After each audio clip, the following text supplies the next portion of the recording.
coming up here. And it worked. I caught myself. Also wanted to say thank you very much for all those that sent cards to me or emails of encouragement during the back problems I've had.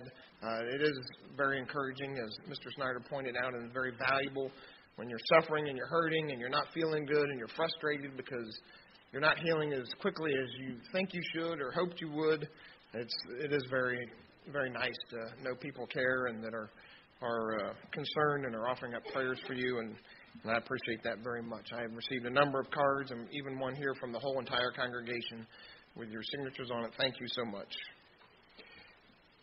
The ushers are passing out a handout for the sermon today. We won't need it right at the very beginning of this. There should be enough, more than enough, I think, for one per person, including the teens. And the sermon I have today, I think, as I was putting it together, I felt that as I was putting it together, it really applies to the youth and the teens in our congregation today. But by all means, understand that it's not just for the teens. I think it's important and has application for each and every one of our lives, no matter what our age is. I want to start off the sermon today by asking you a question. What is the condition of your heart? What is the condition of your heart? Now, immediately the first thing that might pop into our minds is that thing that beats in our chest and pushes blood out throughout our entire system, but that's not the heart that I want to talk to you about today. I'm not talking to you about the condition of your physical heart lying within your chest. The heart I want to talk to you about today is the heart of your inner man or inner woman. The heart that guides and directs your actions in your life. The heart within you that guides and directs your decisions that you make every day in your life. The heart is actually within the inner parts of your mind. It's not in your chest at all. But there's a part inside your mind that guides and directs your decisions, what you do and how you do them every day of your life. It takes your personal convictions, and we all have personal convictions. It takes our personal values, and we all have our own personal values. And I would guess that if we all listed our personal values on a piece of paper, we would find that there are some things that we have in common that we all value, and there are things that are different that each of us values. I know if I had to list mine, one of the first things, just down from my relationship with God, that I value highly in my life would be my family. That's up there. When that is that high in your mind of a value that you treasure, your decisions that you make regarding your family run through that upper level of value in your mind and in your heart, in your life. So our heart within our mind guides and directs our decision making every day. If family was not a high value of me, then when it comes to making decisions about my family, I probably wouldn't be making very good decisions. I wouldn't place them as of uppermost importance in making my decisions. So, and that's the way our values work within our minds. The things that we've established as valuable to us as individuals, we put first and foremost in our mind and in our heart, and then what we do and the decisions we make every day of our life are channeled through that value that we have. And we no doubt have a whole bunch of values within our own lives. In Proverbs chapter 16, verse 9, it says, "A man's heart plans his way." So you can take that statement about what God says in Proverbs 16, verse 9. It says, "A man's heart plans his way." So what's in your heart, what you value most, that's where you set your plans for your life. But then in Proverbs 16:9 follows that up and acknowledging even though that mankind sets his own way in life, it follows it up by saying, "But the Lord directs his steps." We make our plans, we set our goals, but it's God that guides and directs our steps in our life. And I think every one of us hopes for that. We desire that. That's what We want God to do that in our life. As we go through our life, we set and establish any number of values in our life. These things we set as values in our life guide us and define what? What do they guide and define about us as people? They define our character. What we value in our life defines our character in life, defines who we are as a person. So the condition of your heart, the condition of your inner mind determines your character, determines who you are as a person. It determines whether you're a good person or it determines whether you're a bad person. So to wrap this up, we all set our values, our morals, and ethics in our heart, and that determines the kind of man or woman that we'll become. It forms our personal character. I think a real-life example would be on the subject of homosexuality. Everybody in this world that understands and knows about homosexuality makes a determination in their mind whether that is an okay act or whether it is a forbidden act, a wrong act. And that's a value that you establish in your mind. That's a part of your moral character, of who you are as a person. But every person takes that subject and many, many other subjects, and they decide in their mind how they feel about that subject. And that sets who you are as a person. It establishes your character. Proverbs very accurately describes the power of a person's heart in their life. Let's turn to Proverbs chapter 23, verse 7.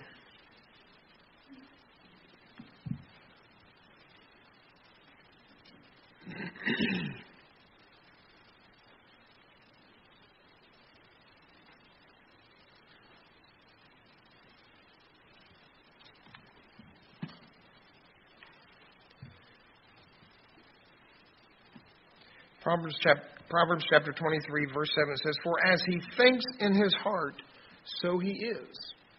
As you think in your heart, as the condition of your heart is, so you are. That defines who you are as a person. What's going on and taking place in the deep recesses of your mind. That's where your heart is. Where that inner core is, those inner values, those inner morals that you've established in your mind, that guides and directs you in your life. And as your heart is, as your inner mind is, that is as you are. It determines who you are as a person. Proverbs really says it all there. Well, today in the sermon today, I would like to answer the following questions about our heart and about our character. The first, what makes up character? If you want to write these down, you can now, but we're going to go through them here in the sermon. What makes up our character? Are we born with set character? Can we change or develop our character? And how important is character to God? How important is character to God? So as I said, we'll look through these questions today and maybe a couple others as we go through the sermon. Before we get into them, I want to go ahead and give you the title for the sermon today. And the title is, Write Them on the Tablets of Your Heart. Write them on the tablets of your heart. Abraham Lincoln gave a very insightful quote. He said, "Character is like a tree, and reputation is its shadow. The shadow is what we think it is, and the tree is the real thing." I want to read that again to you. You really have to draw that picture in your mind to really understand where President Lincoln was going with this. Character is like a tree, and its reputation is its shadow. The shadow is what we think it is, but the tree is the real thing. As I mentioned, Mr. Lincoln's comments are very insightful because it really tells the truth about us. Sometimes you can look at a tree, and depending upon how the sun is positioned, you might get a good reflection and an idea of what the tree's like, but you might not. If the sun is straight overhead, you wouldn't even notice that there's a trunk to that tree. But again, depending upon where the sun is, you might get a pretty good idea of what the character or the image of that tree is. It's the same way with us.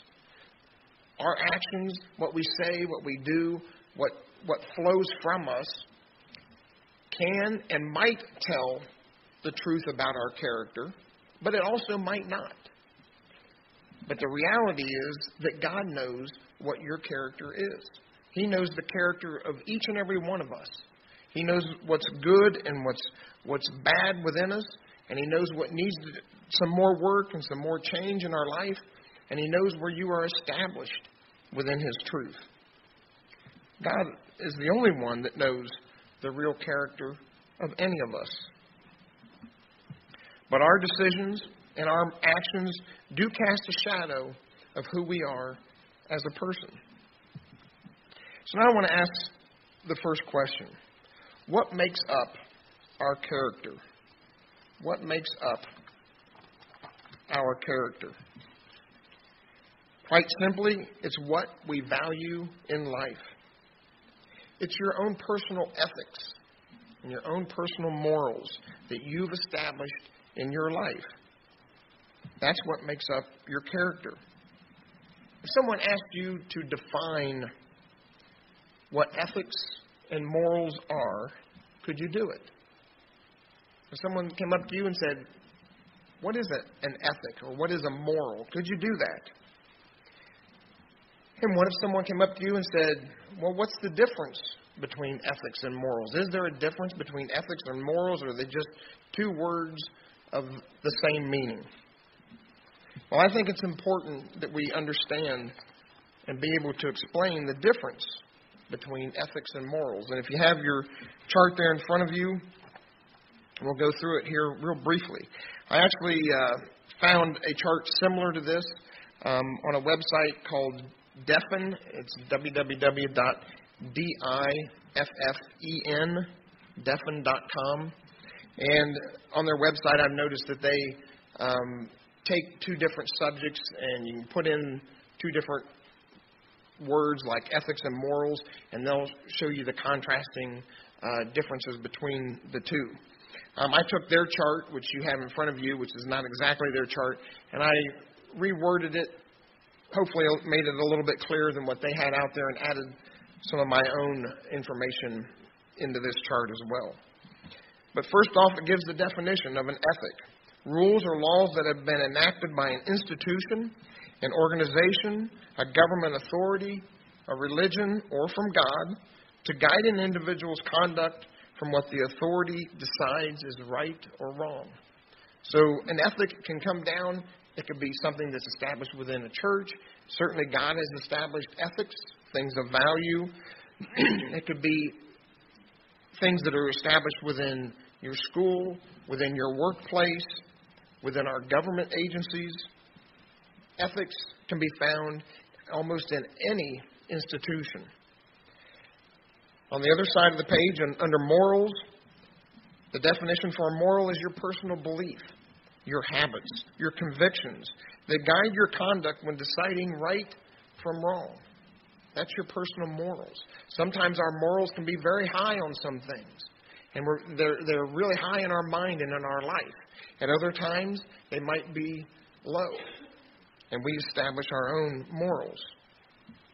Establish a value over an ethics. Again, it could be anything in society or religion, but it's important to know that it's an external authority, external from who you are as a person. Things that are established as ethics and laws and rules within your life that you've not come up with, but some other organization has. However, on the moral side, those are established personally. Those are rules and laws and values that you've established in your life because you've decided these are important for you in conducting your own personal life. I want to give you an example of an ethic I looked on the Boy Scouts of America website. Found it to be very interesting. And I also found that it's rare that you find these kind of ethics in society today. But on their web page, I just simply searched Boy Scouts values, and it came up with this statement on their web page: Scouting's values. Scouting is a values-based program with its own code of conduct. The Scout oath and law help instill the values of good conduct, respect for others, and honesty. Scouts learn skills that will last a lifetime, including basic outdoor skills, first aid, citizenship skills, leadership skills, and how to get along with others. All very vital and important things for a young person to learn as they're growing up. Now I wanted to read the Scouting Oath. It's called a Scouting Oath or Promise. It says, "On my honor, I will do my best to do my duty to God and my country, and to obey the Scout law, to help other people at all times, to keep myself physically strong, mentally awake, and morally straight." And then under the Scout's law. Under the Scout's law, it says, "A Scout is trustworthy, loyal, helpful, friendly, courteous, kind, obedient, cheerful, thrifty, brave, clean, and reverent." It's awesome to read in our society today people that at least claim that these are the ethics and the things that they value within their organization. We don't see this much in our society today, and it's a shame. But I think that a lot of thought and a lot of insight and a lot of strong vision from those that are organized the Boy Scouts went into establishing these things long ago. And it's too bad that Scouting has been marginalized and minimized in our society today. We can go back to the chart real quickly. I won't go through a whole lot of this. You can continue to read it on your own later if you'd like. But going on down through there, it says ethics and morals together or separate. One may be completely ethical and yet be completely devoid of morals. You may be law-abiding and obedient to man's laws and the governmental laws, to those at school, but you may not have established very, very strong morals within your life. They don't necessarily go hand in hand. There's also sometimes conflicts between ethics and morals. For instance, you're going to find ethics at your workplace. And one of the things of high value at your workplace might be that they work on Saturdays. That might be something that you're told when you are hired in at a business. They say, we work, whatever it is, 4 hours on a Saturday, 8 hours on a Saturday. And that's something that our company values and we want you to know that that's going to be expected of you when you sign on to our company. Well, that's going to produce a conflict with your personal morals and your personal ethics if you observe the Sabbath. So there's a conflict there. There's no guarantee that your boss or your employer is going to yield to your high standards of that particular moral of observing the Sabbath day, but there's a conflict there. That's when we as individuals have to decide in our mind, is my moral more important than their ethics? And that's when you have to make decisions. I've had to do that, and probably most of you have had to do that numerous times in your life in regards to just the topic of the Sabbath alone. And then lastly, we'll look down at the last point there, the word origin of both ethics and morals. I found this to be kind of interesting as well. Ethics is a Greek word. The Greek word is ethos, and it means character. Moral, the Latin word for moral is mos, meaning custom. So I hope that you find that interesting and helpful in establishing the difference between ethics and morals, because I think it's important that we're able to distinguish between the two. So what makes up our character? It's simply our ethics and our morals that we've adopted within our life as we grow from day to day and month to month. If we don't have strong, established morals and ethics, then it stands to reason that we'll have very poor character. If you don't have strong ethics and strong morals in your life, you're going to have very poor character. They go hand in hand. If our character is at a low point, then we'll be suffering in our life. Things won't be working well. Life will be difficult. If life is difficult for you, whatever that area of your life might be, then we might need to take a look at the condition of our heart. Take a look at the condition of our values and see if they're as high as they should be. A healthy heart with good values will produce blessings in your life. It will lead to good things in your life. Let's notice the difference in Scripture between these two types of hearts. One that has established high values and one that does not have established high values. Proverbs chapter 16, verse 21.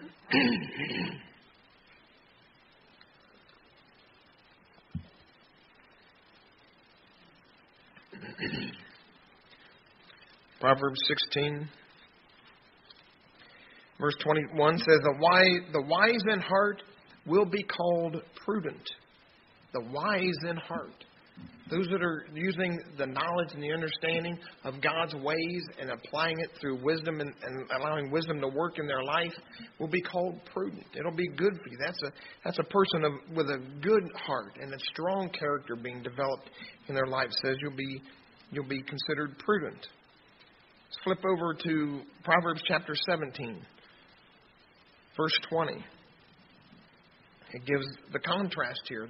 Someone that does not have, someone whose heart is not in a good condition, that is struggling in life.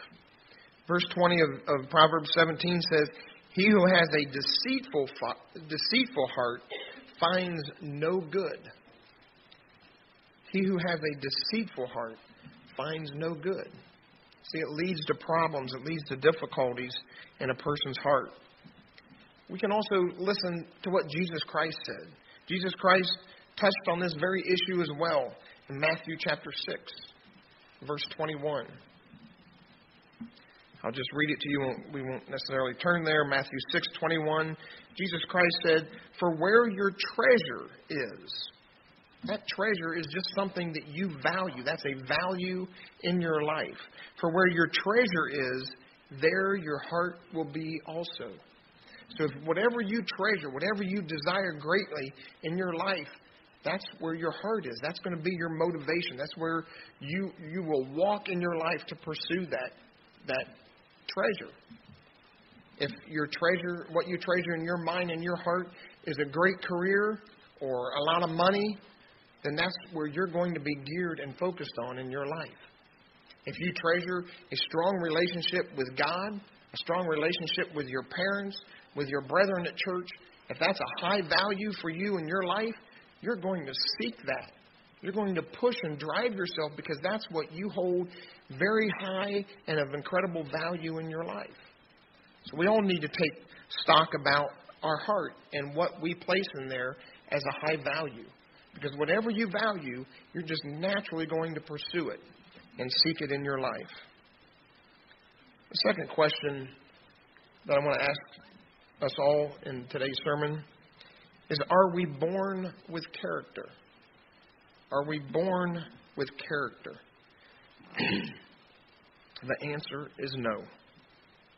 As we've seen, our character is made up of our ethics and our morals. Those things aren't just automatically instilled in us at birth.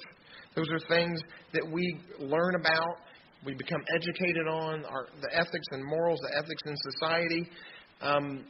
Even in the ethics in society. Some people learn about the laws of the land, the speed limits and so forth, and they're very obedient to them. Others think, I don't need to follow that speed limit. I don't consider that a very high value in my life, and I'm going to go and break that speed limit. If that's the case, there's going to be a conflict there. Because eventually, if you keep breaking the speed limit, the police and the authorities that enforce their values of that lower speed limit, They're going to come down on you. You're going to pay the price of that penalty. And they're not going to care whether or not you agree with it or not. You are going to have to pay the penalty of that ethic, of that value that's been established by the police department and by the laws of the land. So character is not born within us. It's something that we learn, something that we establish and set and agree to follow in our life as we grow older. As we grow in age from youth, we begin to learn about man's laws and the penalties for breaking man's laws. We also learn about God's laws. We learn about what is important to God. You see, God has an established set of values as well, and He tells us about those in His Word. He said, this is what I value, and I'm telling you to obey them. Obey what I've given you, because this is of extreme importance. And we know in Deuteronomy, I think it's chapter 6, God says to do His law because it is good for us. He's not there to make life difficult for us or to cause us problems. He's saying, follow what I'm telling you because it's going to lead to blessings in your life.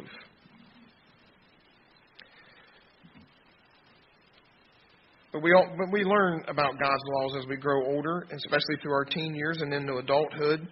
And then it's up to us to decide if we're going to incorporate them in our life. It's the final decision rests with us on how much we yield to whether it be God's laws or man's laws. But in both instances, man's laws and God's laws, we as individuals decide, as I said, for ourselves whether or not we're going to adapt them into our life. God fully supports our governing authorities. He does. Even in His Word, He says that it's important that we follow man's laws, especially up to the point where they don't conflict with His laws. If you would turn to Romans chapter 13, verse 1. I actually want to read this from the New Living Translation.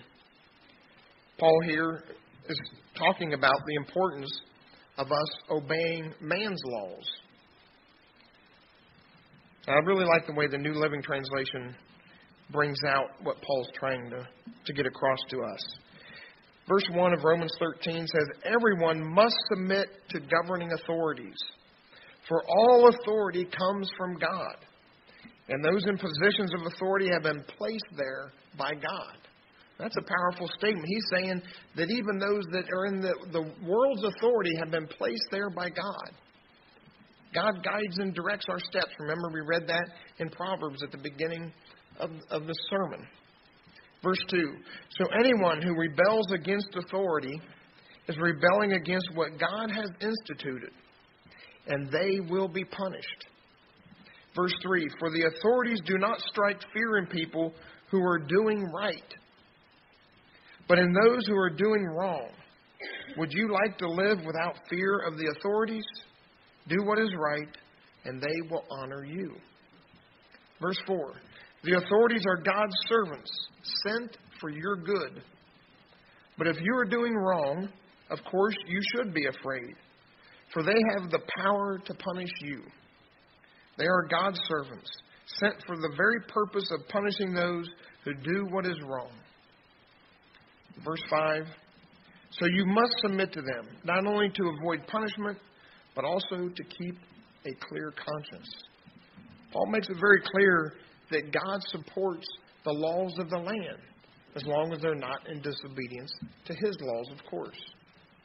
And He expects us to abide by those laws to the best that we can, just like He expects us to abide by His laws the best we can. The third question I'd like to ask today in the sermon is, can we change our heart? Can we change our heart? The answer is yes. In fact, we usually really change our heart when we pass from our teen years into our adult years. Our values that we have as teenagers change once we start entering adulthood. You'll find, if you look back on your life, or if you're a teenager now, you'll find that as you continue to mature and grow older, the things that you value highly in your life are going to change. Probably most teenagers, the highest thing that they value in life is the making friends and having good times and having fun. But as you move into your adult life, you'll find the importance of family continues to rise in that value list of yours. And eventually it becomes, I think I've seen it in my own kids, that they didn't really care that much about family when they're in their teens, but now they're in their 20s and our daughter's approaching 30. Probably didn't want me to say that. But I can tell she values family now much more than she did 10 years ago. And that's the way it is. Our values change as we get older. Through our adult years, we form and cement our values, and that's good. You probably heard people say that, he or she is stuck in her ways, and that's usually a reflection of their age, and it's a statement saying you're not going to change them. Well, that can be very good, especially if it comes to your relationship with God. You should be cemented in God's way and have that as a high moral and a high ethic in your life. And that's a good thing. God designed us to be that way, to become very set in our ways towards Him, especially if our ways towards Him are right and good and according to His Word. God calls upon us to direct our heart, to establish good values in our life. And He actually tells us that it's each and every one of our responsibilities to prepare our hearts to seek the law of God. I don't know if you've ever thought about that before, but His Word very much points to the importance of us preparing our heart. That's a powerful message if you're a teenager. God's saying, prepare your heart to seek the law of God, to put that as a high value in your life. Turn with me, if you would, to Ezra, chapter 7.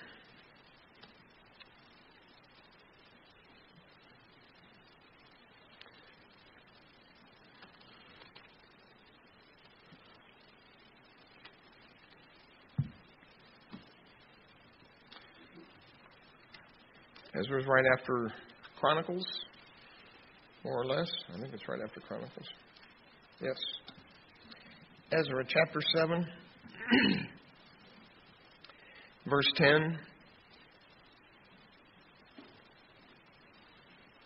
Ezra, actually we'll jump up and see in verse 6, Ezra chapter 7, verse 6, it says, "This Ezra came up from Babylon, and he was a skilled scribe in the law of Moses."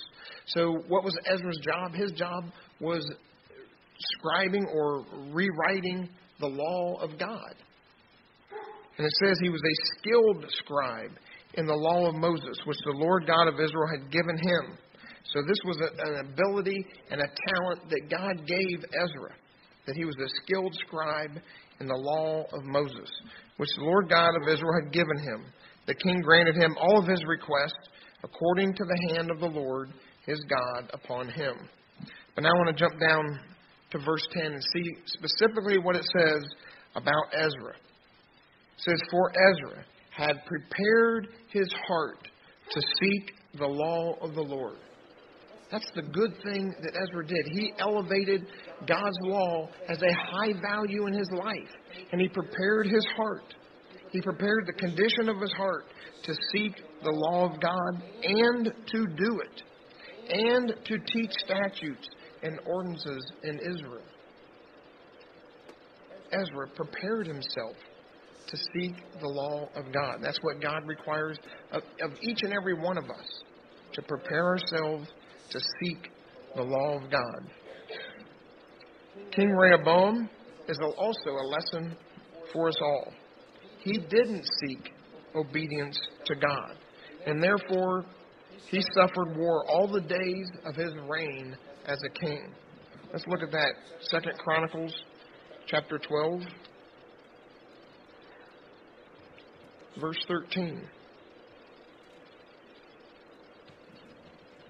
2 Chronicles chapter 12. We'll read verses 13 and 15. I think it's helpful when you see the contrast of things and how some that have yielded themselves in their life to obedience to God and His law and His ways, and what happened to them as a result, as also those that did not pursue God's way and His law in their life and see what happens to them. 2 Chronicles chapter 12, verse 13. Then Thus King Rehoboam strengthened himself in Jerusalem and reigned. Now Rehoboam was 41 years old when he became king, and he reigned 17 years in Jerusalem, the city which the Lord had chosen out of all the tribes of Israel to put His name there. His mother's name was Naamah, and Ammonitis. And he did evil. So you see, it describes Rehoboam and what the condition of his heart was. It says, and he did evil. And why did he do evil? Very powerful statement, the next part of that verse. Because he did not prepare his heart to seek the Lord. See, he didn't do what he should have done. He didn't prepare his heart to seek God and His law and His ways. Verse 15. The acts of Rehoboam, first and last, are they not written in the book of Shemaiah the prophet and of Iddu the seer concerning genealogies? And there were wars between Rehoboam and Jeroboam all their days. So because he didn't seek after God and seek after God's law, during his reign, it says all of his days he was at war. That's not a good thing. That's not a way to live your life, being constantly at war. But when the condition of your heart isn't right, you're not making good decisions. And you're certainly not putting God first in your life. Rehoboam wavered in his obedience to God, and he failed to establish God within his heart as a high value. The fourth and final question I'd like to ask today is, how important is the condition of your heart to God? How important is the condition of your heart to God? Clearly, from what we've seen, God wants us to establish Him, wants us to establish Him in our hearts, His law in our hearts. He wants us to become unmovable and unshakable. He wants His way and His laws and His truth to have a high value in our life. Let's notice another lesson and a curse that was placed upon Asa for not establishing his heart in loyalty to God. He wavered in his obedience to God just as Rehoboam did. 2 Chronicles chapter 16, just over a page or two, verses 5 through 9. We don't have time to go through the whole story of Asa here, but I just want to look at the end and what God's Word says about Asa. 2 Chronicles chapter 16, beginning in verse 5. Now it happened, when Baasha heard it, that he stopped building Ramah and ceased his work. Then King Asa took all Judah, and they carried away the stones and the timber of Ramah, which Baasha had used for building, and with them he built Geba and Mizpah. At that time Hanani the seer came to Asa, king of Judah, and said to him, because you have relied on the king of Syria, and have not relied on the Lord your God, therefore the army of the king of Syria has escaped from your hand. So it was his enemy. He said, because you've tried to make and reason with the king of Syria, he's now escaped from your hand, which was his enemy. Verse 8, while the Ethiopians and the Libim were the Ethiopians and the Libim not a huge army, with very many chariots and horsemen, yet because you relied on the Lord, he delivered them into your hand. So he's reflecting back where Asa was obedient to God and applied God's law and ways into his heart.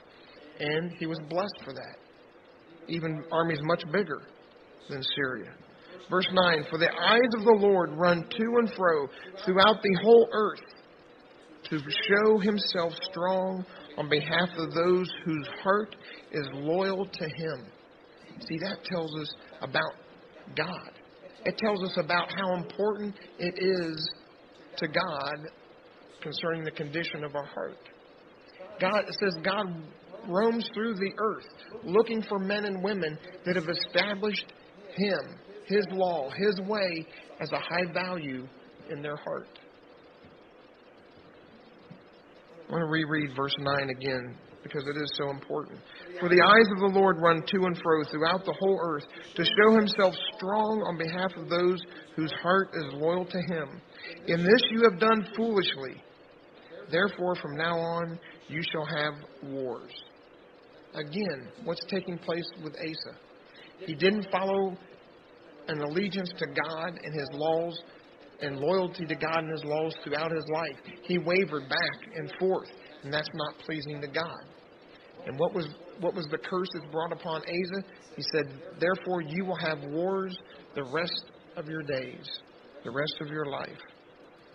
Verse 10. Then Asa was angry with the seer and put him in prison, for he was enraged at him because of this, and Asa oppressed some of the people at that time. He took his anger out on other people. That happens every time. And every time a person's heart is not right with God, they turn that towards their brother, towards those that love him. You see it with Cain and Abel. It happens time and time again. When a person's heart is not right, he turns his anger, which should be towards God, because God is the one that's convicted them of their wrongs. But man turns it upon those that are supposed to love him, who he's supposed to love.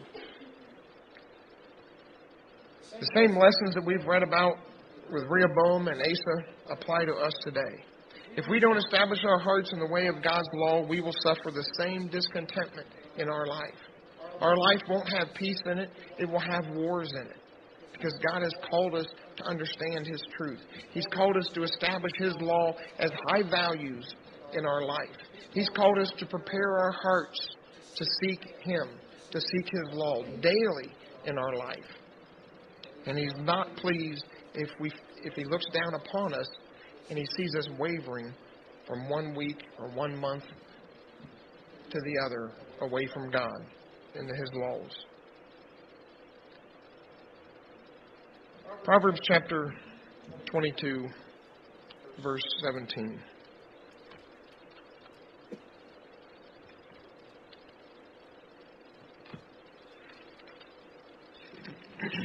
Proverbs chapter 22, verse 17, we'll read through verse 19. We're admonished here to pour our life into God's law and to His ways. Proverbs 22, verse 17 says, incline your heart and hear the words of the wise, and apply your heart to my knowledge. Apply your heart to my knowledge. Let's prepare your heart to seek God. Verse 18, for it is a pleasant thing if you keep them within you. It's a pleasant thing, a good thing, if you keep God's laws within you. Let them be fixed upon your lips. In other words, it's saying, talk about my law every day of your life. Let them be fixed upon your lips, so that your trust may be in the Lord. Because if our trust isn't in God every day, what are we trusting in? Something physical. I have instructed you today, even you. That's importance. How important it is to God that we establish His law in our life. Deuteronomy chapter 6, verse 5. Deuteronomy 6, verse 5 also tells us how much we're to pour our heart into God's law and His way of life. Deuteronomy 6, verse 5 says, you shall love the Lord your God with all of your heart. With all of your heart that's within your inner mind. Everything within your inner mind is supposed to be poured in to loving God. You shall love the Lord your God with all of your heart, with all of your soul, that's all of your body, all of your physical body, and with all of your strength. We're to leave nothing aside. Every ounce of our being is to be poured into our worship and obedience and love for God. Our calling is very serious. It's very sobering for each and every one of us to understand and to take the precious truth of God, His precious law that is there for us to lead us to blessings, to lead us to good things in our life. That's our calling from God. We can't afford to leave anything on the table. We've got to take it seriously. We've got to prepare our heart to seek God and His law every day. So what's the path to a healthy heart? What is the path to a healthy heart? Because probably each and every one of us at some point in our life has not been in a very good place with our heart. Well, let's look. Proverbs chapter 3, beginning in verse 1. We'll read through verse 6. Proverbs 3, verses 1 through 6. Again, an admonition for each and every one of us on how to live our life, what our focus should be. And it's the path to developing and keeping a healthy heart. My son, do not forget my law, but let your heart keep my commands. For length of days and long life and peace they will add to you. Did Rehoboam and Asa receive that? Nope. Scripture tells us they had wars all of their days. Verse 3, let not mercy and truth forsake you. Bind them around your neck. Write them on the tablet of your heart. That's the importance. That's the truth that God wants us to see about how we're to prepare our heart for Him. Write them on the tablet of your heart, and so find favor and high esteem. Remember what we read earlier where it says God roams through the earth looking for those that are preparing their heart to seek the law of God? When He's roaming and He sees that you're putting His law first, He's going to find favor with you and high esteem. And so find favor and high esteem in the sight of God, but not just with God. If you live God's way of life and you apply these blessings in your life and seek His law, it says you'll find favor and high esteem with God, but also with your fellow man. Trust in the Lord. Verse 5, trust in the Lord with all of your heart and lean not on your own understanding. How important it is for us every day of our life to remember that we have to follow God's law and not our own understanding. Verse 6, in all your ways acknowledge Him. And if you do that, what's His promise to us? And He shall direct your paths. In all your ways acknowledge God, and He shall direct your paths. That's how we write God's law into our heart. That's how we prepare our heart to seek God. Live by His law. Put it in your minds. Meditate on it every day. Hold it of high value in your life.